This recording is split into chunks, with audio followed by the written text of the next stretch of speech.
నుంచి ఒక 800 నుంచి 1000 మీటర్ల కింది వరకు ఆ జియాలజీ స్ట్రక్చర్ ఎట్లుంది, ఎక్కడన్నా వాటర్ బాడీస్ ఉన్నాయా, ఎక్కడన్నా మినరల్స్ ఉన్నాయా, ఎక్కడన్నా ఫాల్ట్ లైన్స్ ఉన్నాయా అని స్పష్టంగా అది పిక్చర్ ఇమేజ్ అవుతుంది.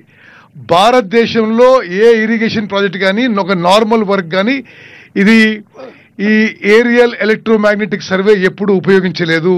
ఇది కెనేడియన్ ఎక్విప్మెంటు. ప్రత్యేకంగా మరి మన ప్రభుత్వం ఈ టనల్ పూర్తి చేయాలనే పట్టుదలతో ముందు ఈ ఏరియల్ ఎలక్ట్రోమాగ్నెటిక్ సర్వే చేసుకొని ఆ తర్వాత మరి ఆ టనలింగ్ వర్క్ కూడా మరి ప్రపంచంలోనే అత్యాధునిక మెథడ్స్, అడ్వాన్స్ టనలింగ్ మెథడ్స్తోని పనులు పునఃప్రారంభించబోతున్నాము. మరి ఇప్పుడు ఈ ఎస్ఎల్బిసి టనల్కి మంజూరైన అమౌంట్ 4600 కోట్లు. దానిలోపే మరి ఈ హెలిబాన్ ఏరియల్ మ్యాగ్నెటిక్ సర్వే కానీ మళ్ళీ పనులు పునఃప్రారంభం కానీ ఆ తర్వాత పూర్తి చేయడం కానీ ఇప్పుడు శాంక్షన్ అయిన అమౌంట్ లోపే చేయబోతున్నాం. అదేవిధంగా ఈ యొక్క ఈ సర్వే కోసం మరి అదేవిధంగా టనల్ కొలాప్స్ అయిపోయినప్పుడు మేము ఏమనుకున్నామంటే ముఖ్యమంత్రి గారు మేము ఆలోచన చేసి భారతదేశంలోనే ఈ టనలింగ్ మెథడ్స్లో ఎవరు ఎక్కువ నైపుణ్యం ఉన్నవాళ్ళు, సరే ఇండియన్ ఆర్మీ బార్డర్లో చాలా టనల్స్ తవ్వుతారు, చాలా క్లిష్టమైన పరిస్థితుల్లో వాళ్ళు టనల్స్ తవ్వడం జరుగుతుంది. వాళ్ళు ఇప్పుడు బ్రహ్మపుత్ర నది కింద ఒక టనల్ తవ్వుతున్నారు. రోహతాంగ్ పాస్లో ఒక టనల్ ఈ మధ్యనే మరి ఇండియన్ ఆర్మీ చేసిండ్రు. వాళ్ళ అనుభవం దృష్టిలో పెట్టుకొని భారత సైన్యానికి ఇంజనీర్ ఇన్ చీఫ్ అయిన జనరల్ హర్పాల్ సింగ్ వారిని ప్రభుత్వానికి సలహాదారుగా తీసుకున్నాం.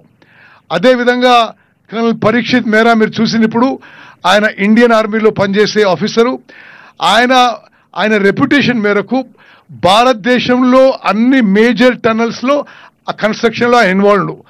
అదే కాకుండా ఆయన ప్రపంచవ్యాప్తంగా కూడా మరి టనలింగ్ విషయంలో, టనలింగ్ టెక్నాలజీ విషయంలో, టనలింగ్ టెస్టింగ్ విషయంలో అతను మరి చాలా పేరు ప్రఖ్యాతలు గాంచిన ఆర్మీ ఆఫీసర్.